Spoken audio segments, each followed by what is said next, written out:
दिव्या देशमुख यहाँ पर फीरे कैंडिडेट शतरंज के छठे दौर पर पहुँच रही हैं टूर्नामेंट हॉल अपनी माँ के साथ। यहाँ पर पीछे आप लाग्नो काटेरिना को भी देख सकते हैं। और ये बहुत महत्वपूर्ण मुकाबला अब तक, क्योंकि दिव्या के खाते में अभी तक एक भी जीत नहीं आई है। और सामने हैं एक राउंड पहले तक ज़बरदस्त फॉर्म में चल रही, इवन लीड पर चल रही बीबी सारा आसुबाएवा, और जिन्हें इस खिताब का बड़ा दावेदार इस बार माना जा रहा है। देखते हैं क्या दिव्या इस मैच में काले मोहरों से कोई कमाल दिखा सकती हैं। क्योंकि दोस्तों आपको बता दें कि जब तक आपके पास पहली जीत नहीं आए, कॉन्फिडेंस आपका डावाडोल रहता है, आपको खुद के ऊपर ज़्यादा भरोसा नहीं होता है। तो भरोसा होना तब शुरू होता है जब आपके खाते में जीत आती है। और पुरुष वर्ग में एक और सिंदारोव हैं जो 5 जीत दर्ज कर चुके हैं यहाँ पर, और 4 जीत दर्ज कर चुके हैं अभी तक 5 राउंड के बाद। और यहाँ पर वुमेन सेक्शन में और इवन मेन सेक्शन में कई खिलाड़ी हैं जहाँ पर एक जीत नहीं आ रही। तो ये सिर्फ एक रिकॉर्ड का मामला है। और यहाँ पर सिंदारोव के साथ टूर्नामेंट हॉल में पहुँचते हुए बीबी सारा, और देखते हैं कि कैसा रहेगा आज का दिन। और यहाँ पर हमने इन तीनों को कई बार टूर्नामेंट में अब साथ आते देख सकते हैं, क्योंकि जो सेकंड्स हैं वो शायद दोनों के लगभग एक ही हैं। और फाबियानो करवाना निकलते हुए, दिव्या बोर्ड को ठीक करते हुए, शायद बोर्ड पर कुछ रह गया। ये सामान्य सी आदत है शतरंज खिलाड़ियों की, बोर्ड को पहले हम साफ़ कर लेते हैं। और यहाँ पर बीबी सारा से हाथ मिलाते हुए दिव्या देशमुख टूर्नामेंट हॉल में पहुँचते हुए बीबी सारा, और दिव्या को काले मोहरों से सामना करना होगा। इससे ज़्यादा कि आप अपने अपोनेंट से बोर्ड पर फाइट करें, कई बार खिलाड़ी को खुद से ही फाइट करनी पड़ती है, खुद के ही विचारों से फाइट करनी पड़ती है कि कैसे खुद को तैयार करें फाइट करने के लिए। क्योंकि पोजीशन बोर्ड पर अलग लगती है, और एक खिलाड़ी के तौर पर आपको लगता है कि नहीं, कुछ तो होना चाहिए यहाँ पर, कुछ तो अलग करना पड़ेगा। और इस वैचारिक जंग में जो खिलाड़ी जीत जाता है वो चक्रव्यूह जो होता है उसको तोड़ देता है और आगे निकल जाता है। बीबी सारा को कल लाग्नो काटेरिना से हार का सामना करना पड़ा। उससे पहले तक वो लीड पे थी, पर लीड खो चुकी हैं और दूसरे स्थान पे सरक चुकी हैं। और ऐसे में जब आप हारे हो तो फिर डाउट आना शुरू होता है। तो ये बिल्कुल सही मौका है दिव्या देशमुख के लिए अपनी पहली जीत दर्ज करने के लिए, क्योंकि पिछला मैच हारी है बीबी सारा। और अच्छी बात यह है कि स्टाइल ऑफ प्ले भी मैच करता है, जहाँ पर बीबी सारा भी रिस्क लेना पसंद करती हैं और दिव्या भी। हाथ मिलते हुए फाइनली, और यहाँ पर पहली चाल बोर्ड पर आने के लिए तैयार है एकदम। देखते हैं कि क्या खेलती हैं यहाँ पर बीबी सारा। D4 खेल करके उन्होंने शुरुआत कर दिया यहाँ पर बोर्ड पर, और दिव्या ने जवाब दिया है D4 का D5। और देखते हैं बीबी सारा क्या खेलेंगे। बीबी सारा ने खेल दिया है यहाँ पर C4 लाइन, और दिव्या ने जवाब दिया है E6 खेलते हुए। नाइट यहाँ पर बाहर आता हुआ F3 से, दिव्या ने खेला है नाइट F6, नाइट C3, और यहाँ पर C6 वेरिएशन खेल दिया है दिव्या ने। सॉलिड रखा है स्ट्रक्चर को, और ट्रायंगुलर सेटअप जिसको हम बोलते हैं। बिशप G5 कल हमने सिंदारोव की भी ओपनिंग में देखा था। इससे बिशप G5, दिव्या ने जवाब दिया है नाइट B D7। सॉलिड रखता है ब्लैक इसमें अपना स्ट्रक्चर, कंक्रीट। हाँ, हालांकि ये बिशप बंद रहता है, बट बाद में वो निकलता है, लेकिन तब तक कोई प्रॉब्लम नहीं होता। क्वीन A5 के साथ गेम में बाहर आई हैं, और एक थ्रेट होता है कई बार इसमें पॉन इंटू C4 का। खैर, पॉन इंटू D5 खुद ही मार दिया यहाँ पर बीबी सारा ने, और नाइट इंटू D5 मारते हुए दिव्या देशमुख। और ये इंटरेस्टिंग वेरिएशन खेल रही हैं। Instead of porn bishop open कर सकती थी, नाइट को लेके आई हैं। यहाँ पर रुक आता हुआ, क्योंकि नाइट पिन था, उस पर अटैक करना था। रुक C1 से डिफेंड किया है यहाँ पर, और दिव्या ने नाइट इंटू C3 भी एलिमिनेट कर दिया है यहाँ पर, और पॉन इंटू C3। और अभी आप देखिए तो इन यहाँ पर क्वीन से बिशप भी अंडर अटैक है, हालांकि नाइट से डिफेंडेड है, तो केयरफुल रहना होगा। Bishop A3, back to back थोड़ा टेम्पो गेन कर रही हैं दिव्या यहाँ पर। रुक C2 खेल दिया है यहाँ पर बीबी सारा ने। लग तो रहा है कि आज ब्लैक से थोड़ा करंट दिखा रहे हैं। C5, पॉन ब्रेक, अभी तक पिछली 3-4 चालें बड़ी अच्छी रही हैं ब्लैक से। बिशप D3 यहाँ पर, जिसको आप एक्टिव चालें बोल सकते हो, जहाँ पर उनके मोहरे सारे खेल रहे हैं। इवन अब लग रहा है यहाँ पर पहले तो उन्होंने पॉन इंटू D4 मार दिया है। देखते हैं कि बीबी सारा किस पॉन से मारने जाएंगी। पॉन E वाले पॉन से उन्होंने जो है वो D4 के पॉन को वापस लिया है, और इसका मतलब है कि सी फाइल अभी भी क्लोज रहने वाली है, क्योंकि वैसे भी पॉन पिन था। सो यहाँ पर B6, इसका मतलब है कि बिशप आने के लिए तैयार है B7, लेकिन उससे पहले बिंबिसारा ने रुक पर अटैक किया है और दिव्या ने रुक B8 खेल दिया है। अगली चाल में बिशप B7 आने के लिए तैयार है। एक तरह से हम देखें तो ब्लैक ने बिल्कुल न्यूट्रलाइज कर दिया है पोजीशन को, फिर से अटैक किया है यहाँ पर रुक के ऊपर। और इसको कैसे डिफेंड करने वाली हैं यहाँ पर, क्या आइडिया है दिव्या का? दिव्या ने बिशप B7 खेला। ओ बढ़िया चाल है, आप बिशप B8 मारिए, हम बिशप E4 मारेंगे। मारा बिशप इंटू B7, उन्होंने B7 मारा, B8 नहीं मारा, और दिव्या ने रुक B7 मारा। और मैं ये बोलूँगा कि ये पोजीशन बढ़िया लग रही है दिव्या के लिए, खास तौर पे जब ये पॉन थोड़ा सा वीक है।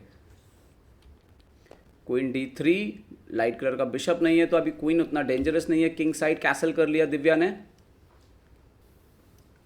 और कैसल कर लिया यहाँ पर बिंबिसारा ने। भले ही इंजन पोजीशन को इक्वल बताए, लेकिन ये इंटरेस्टिंग लग रही है पोजीशन ब्लैक के प्रोस्पेक्टिव से, क्योंकि ये पॉन बैकवर्ड पॉन है और जब भी ये पॉन आगे आएगा ये दोनों हैंगिंग पॉन बन जाएंगे। तो हमेशा एक प्रेशर रहेगा वाइट के ऊपर उन प्यादों को लेकर के, उनको सही से मैनेज करना इट्स नॉट ईजी। C4 कर दिया है, मतलब हैंगिंग पॉन बन चुके हैं। हैंगिंग पॉन दोस्तों वो दो पॉन जो आजू बाजू होते हैं लेकिन एक दूसरे को सहयोग नहीं करते हैं। करते तो सेंटर को बढ़िया कंट्रोल है, लेकिन कभी भी प्रेशर आएगा और इनमें से कोई भी एक आगे बढ़ेगा तो दूसरा, दोनों वीक हो जाते हैं एक्चुअली में। नाइट F8 यहाँ पर, तो जब तक सेंटर पर हैं इस तरीके से वाइट को मजबूती दे रहे हैं, लेकिन जब भी वो प्रेस, और इसके दोनों नेक्स्ट जो घर हैं वो दिव्या ने कंट्रोल करके रखे हैं बढ़िया से। यहाँ पर क्वीन को ऊपर इम्प्रूव करते हुए E4 लेकर के आए हैं यहाँ पर बिंबिसारा, और दिव्या ने खेला है क्वीन A6। अब दिव्या ने सवाल पूछने शुरू कर दिया इन प्यादों से, तो बोल रहे हैं कि इसको कैसे बचाएंगे आप, और इंटरेस्टिंग होगा इस पोजीशन को देखना कैसे डेवलप होती है। यहाँ पर बिंबिसारा ने बोला कि ठीक है आप हम पे अटैक कर रहे हैं, मुझे क्वीन साइड से कुछ करना होगा। फिलहाल यहाँ पर दोस्तों देखना होगा कि फिलहाल रुक इंटू C4 पॉसिबल नहीं है, क्योंकि क्वीन इंटू B7 आ जाएगा। तो दिव्या को पहले अपना रुक ठीक करना होगा। रुक को E7 लेके गई है, D7 भी लेके जा सकती थी, हालांकि D7 पे नाइट E5 आ रहा है और यही रीज़न है कि रुक को E7 लेके गई हैं यहाँ पर। क्वीन को वापस D3, C4 को डिफेंड किया यहाँ पर बिंबिसारा ने। रुक को D7 लेकर के आई हैं दिव्या। यहाँ पर ध्यान देना होगा, ये नाइट और ये बिशप दोनों थोड़ा सा परेशान कर सकते हैं। H5, बिंबिसारा कुछ तो क्रिएट करना चाहती हैं क्वीन साइड से, किंग साइड से। क्वीन साइड से तो ब्लैक का यहाँ पर दबाव है, और यहाँ पर दिव्या ने एक्सचेंज करने के लिए बिशप को रखा है। वो शायद किंग साइड से प्रेशर को रिलीज करना चाहती हैं कि बिशप शायद किंग को थोड़ा परेशान कर सकता है। यहाँ पर एक्सचेंज होता हुआ रुक इंटू D6, बट क्या यहाँ पर H6 परेशान कर सकता है उनको? H6 यहाँ पर एक चाल है दोस्तों, अगर आपने G6 खेला तो चूंकि ये यहाँ पर डार्क घर पे रखा है अनसपोर्टेड, प्रॉब्लम क्रिएट हो जाएगा, वो चल नहीं सकते। तो दिव्या ने G6 मार ही दिया, ये भी ठीक है। नाइट E5, और मुझे लगता है किसी मोमेंट में दिव्या नाइट को भी लड़ने की कोशिश कर सकती हैं। एक्चुअली डिफेंड करना होगा, क्योंकि अगर यहाँ से नहीं तो प्रॉब्लम हो सकता है। राजा थोड़ा सा ओपन है। नाइट G6, हालांकि नाइट इंटू E5 को लेकर के ध्यान रखना होगा, गलत सेक्रीफाइस, क्योंकि प्रॉब्लम क्रिएट कर सकता है गलत एक्सचेंज। एक्चुअली में उन्होंने पहले क्वीन को हटा लिया है, पहले तो क्वीन को E3 ले आई हैं, शायद आइडिया F4 भी है, हो सकता है। और दिव्या ने बढ़िया चाल खेली है, क्वीन B7, क्वीन को इमीडिएटली डिफेंस में एक्टिवेट करने के लिए लेकर के आ गई हैं। यहाँ पर खेल दिया C5, ओ बैकवर्ड पॉन बनाते हुए दिव्या ने रुक D5 का स्क्वायर लिया। मुझे लगता है कि ये गलती भी साबित हो सकती है। पॉन और आगे बढ़ दिया C6, जरूर पास्ट पॉन है, जरूर पास्ट पॉन है, लेकिन ये दो पॉन अलग अलग हो चुके हैं और ये कहीं ना कहीं एक कमजोरी बन चुके हैं बिंबिसारा के लिए। बट अभी नहीं मर रहे हैं, डेफिनेटली नहीं मर रहे हैं, लेकिन आपको फिर आपका फोर्स डाइवर्ट रहेगा हमेशा F4। और यही होता है जब आप बोर्ड के दोनों हिस्सों में खेल रहे हैं, तो आप कब तक दोनों का बराबर ध्यान रख पाएंगे? एक भी गलती होगी सामने वाले को मौका मिल जाएगा। रुक C7, G3 किया है आप, ये थोड़ा गलत चाल है, इससे क्वीन का एक्सेस बंद हो गया किंग साइड आने के लिए। इसकी जरूरत नहीं थी, शायद वो F4 को लेकर चिंतित थी, रुक को फ्री करना चाहती थी, लेकिन ऑलरेडी क्वीन से सपोर्टेड था। ये थोड़ा गलत चाल चली है। दिव्या क्वीन को B4 लेके गई हैं, D4 के पॉन से सवाल पूछती हुई, और जो ये थोड़ा कमजोर तो हैं। रुक C4, दोनों को 40 चालें पूरी करनी है। दिव्या के पास टाइम थोड़ा कम है, क्वीन को पीछे लेके आई हैं दिव्या यहाँ पर E7, और रुक को वापस C2 लेके गई हैं यहाँ पर बिंबिसारा। क्या रिपीटिशन हो सकता है क्या? देखते हैं। दिव्या ने एक बार फिर से क्वीन B4 खेला, टेस्ट करना चाहते हैं अपोनेंट, वापस लिया है। ये कभी कभी आप करते हो 2 बार, ताकि जो खेल है उसमें आपको 2 चाल आगे बढ़ जाएं आप, और वो जो 40 मूव का टाइम प्रेशर है वो थोड़ा कम हो जाए।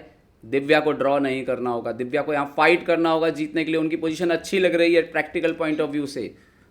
यहाँ पर बिबिसारा का ड्रॉ ऑफर, दिव्या ने किया मना, क्वीन को ले लिया पीछे, बोली मैं रिपीट नहीं करूँगी, मैं आपकी वीकनेस के खिलाफ खेलूँगी, और ये अच्छा साइन है। यहाँ पर ये भी नहीं आ रहा है क्योंकि रुक इन टू आ जाएगा।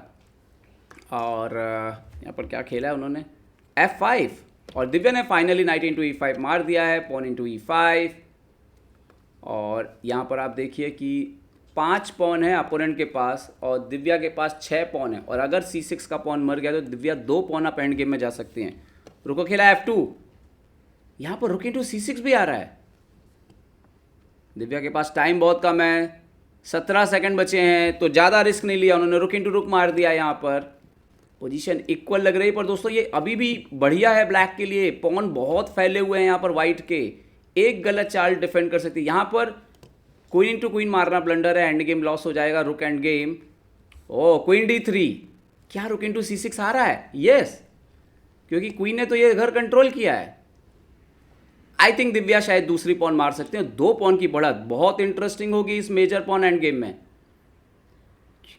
यस, रुक इंटू C6 दिव्या ने मार लिया यहाँ पर, और बिबिसारा के लिए चुनौतियां बढ़ेंगी। उन्होंने खेला है F6 यहाँ पर, और ये कमिटमेंट और महंगा पड़ने वाला है, क्योंकि अब ये 2 पॉन भी वीकनेस बन चुके हैं। यहाँ पर जरूर चेकमेट का प्रॉब्लम है, बैक रैंक से बंद किया है क्वीन को, तो रुक C8 ही वापस आएगा। यस, रुक C8 वापस आते हुए, और एक ही थ्रेट है चेकमेट का, शायद रुक को भी लेकर के आ जाए बिबिसारा, लेकिन उस पर भी बचने के कई तरीके हैं।